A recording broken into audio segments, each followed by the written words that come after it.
I've been watching The Pit recently. It's a show about an overcrowded hospital emergency room. They have to quickly evaluate everyone waiting to determine who is best to be next in order to use their limited resources. The technical term for this process is triage.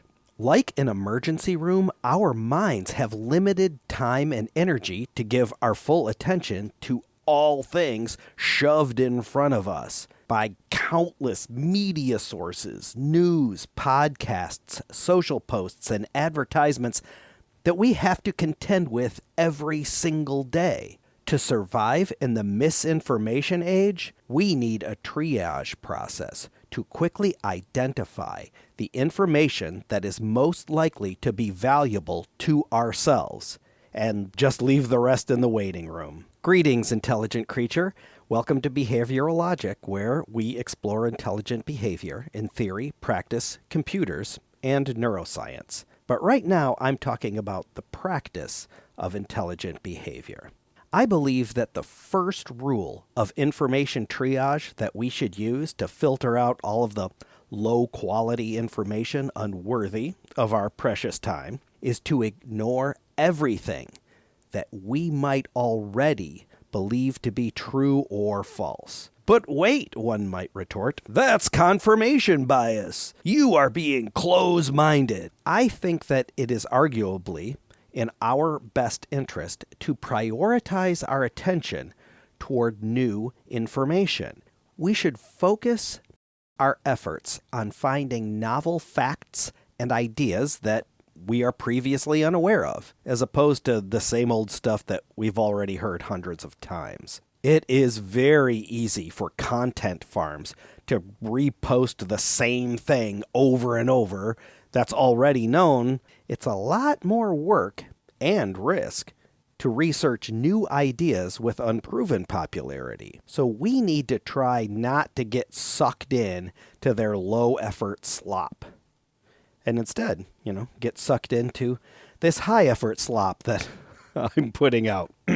Besides, if you've already made up your mind about the accuracy of a particular fact, and you haven't changed the process that you use to determine fact from fiction, why would you expect to reach a different conclusion, considering the exact same information using the exact same techniques?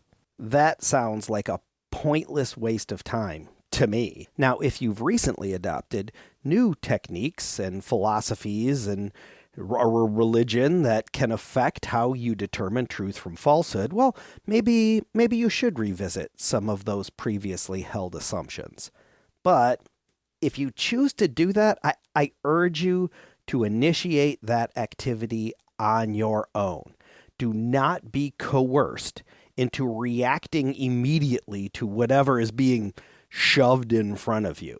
If you choose to explore a topic in greater depth, then please search out the sources according to your own agency, not an algorithm.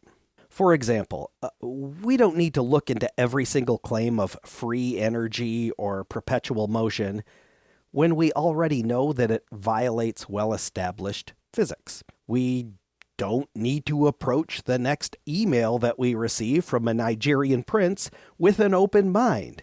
See, confirmation bias is good. And this applies to information that you wholeheartedly agree with, too. If you already believe in something, what value is there to just turning up the volume in your own echo chamber? None. There is none. That's a rhetorical question. That is the first filter that I recommend to use to push aside the vast majority of information being shoved in front of you. Now let's clear out the rest of it. So now that we've removed all of the redundant information, we should ask how the proof or disproof of the remaining information could affect our own actions. If, hypothetically, you were convinced that some piece of information were to be true or false, would that change your behavior in any way at all? Would it affect any plans or projects that you're working on? Could it improve your life? to make you healthier or happier? If either being true or false would be insufficient to make any difference, then what really is the value to you?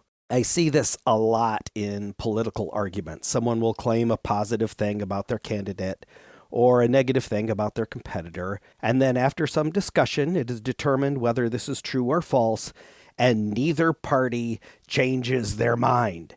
What was the point of all that? If you already have decided that the accuracy of this claim makes absolutely no difference to you, then just shut up about it.